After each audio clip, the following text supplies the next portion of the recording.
Indiramma colony Madikonda 45 division. అందులో మేము మాట్లాడే మా ఆపతులు తెల్లారాలి. చాలా మాకు ఇండ్లని ఇచ్చిండ్రు 15 ఏళ్ళ కానుంచి, కానీ మాకు ఆటో పోవటానికి బాట లేదు, ఏది లేదు. చాలా కష్టాల్లో ఉన్నాము. మాకు దయచేసి మాకు బాట, లైట్లు, నల్లాలు, మాకు రోడ్డు లేక చాలా తిప్పలు పడతాము. ఇప్పుడు పోయి వస్తుంది, మేము అందరం చేసుకుంటే తినేవాళ్ళమే. మాకు అటువంటి పేదలకు ఇళ్ళని ఇచ్చి మాకు బాట లేకుండా, ఏది సౌకర్యం లేకుండా మాకు ఇచ్చి ఎందుకు, ఇయ్యక ఎందుకు?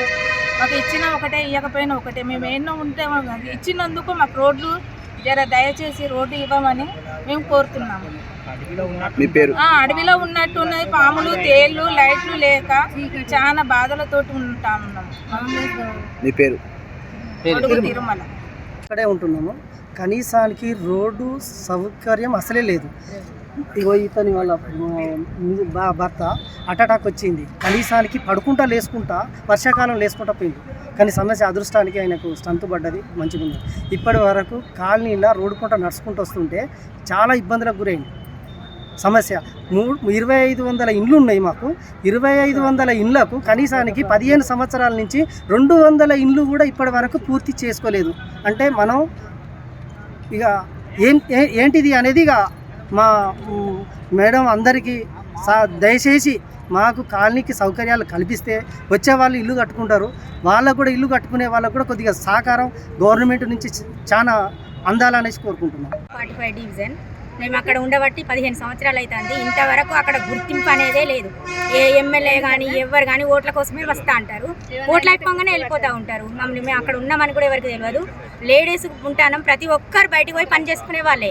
వాళ్ళకి రోడ్లు లేక చాలా ఇబ్బంది పడతారు. వర్షాలు పడ్డప్పుడు చూడాలి, ఒకసారి వచ్చి చూడండి.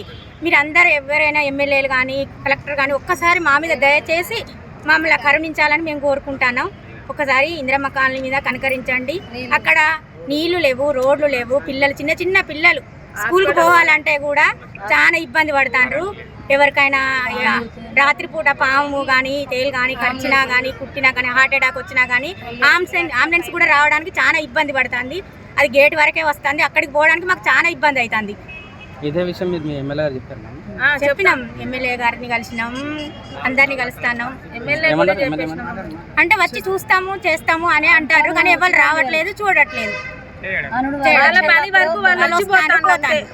వరకు వాళ్ళు వచ్చి అంతే. ఓట్ల వరకే వాళ్ళ గంటకు 10 నిమిషాలు వాళ్ళు పని చూసుకుంటారు, పోతాను. కానీ మేము జీవితాంతం నెలలు కట్టి సంవత్సరాల బట్టి మేము ఏగిస్తాను. ఇప్పుడు పోతుంది ఆటో, మళ్ళీ ఇటు వచ్చింది అనుకో, ఏ నట్టో పోతుంది, ఏ బుల్లెటో పోతుంది, మళ్ళీ దానికే పెట్టాలి.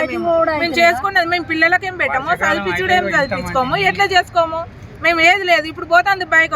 ఆడున్న మాకు అన్నదమ్ములందరూ ఒక బస్సు సౌకర్యం లేకుండా మా కాలనీ వాళ్ళందరూ నడిచి వచ్చే మహిళలకు బండ్లు ఎక్కించుకొని తీసుకొని వస్తాను. కాలనీలో ఏ ఒక్కరు ఆడోళ్ళను వదిలిపెట్టకుండా తెలుసా, బండ్ల మీద వచ్చి ఆటోలు లేక సౌకర్యాలు లేక మాకు ఏవి సౌకర్యాలు లేక ఆటోల బాధలు చేసుకుంటే తినేటోళ్ళము. ఏమైందయ్యా ఇంకా తెలియదు అని నేనంటే ఇవాళ ఈ నట్టు పోయిందని చెప్తాను. దానికి మా బాధ్యత. మరి అట్లా ఏం చేసుకుంటారు? ఏం లేదు, రోడ్డు ఇబ్బంది. ఇచ్చినానంటే ఈడ పోతాండు, ఇటొకటి వస్తాడు, ఇటొకటి రంధ్రం తవ్వుతాడు, ఇటొకటి పోతాడు, ఇటొక రంధ్రం తవ్వుతాడు. మాకు బాట ఇచ్చేందుకు, బాట ఇచ్చేందుకు మేము కొట్లాడినా అక్కడ. క్యూ న్యూస్ లో పనిచేయటకు అనుభవం గల కెమెరామ్యాన్లు కావాలను సంప్రదించవలసిన నెంబర్లు 8688926084. qnewsads@gmail.com ను సంప్రదించండి. లైక్ చేయండి.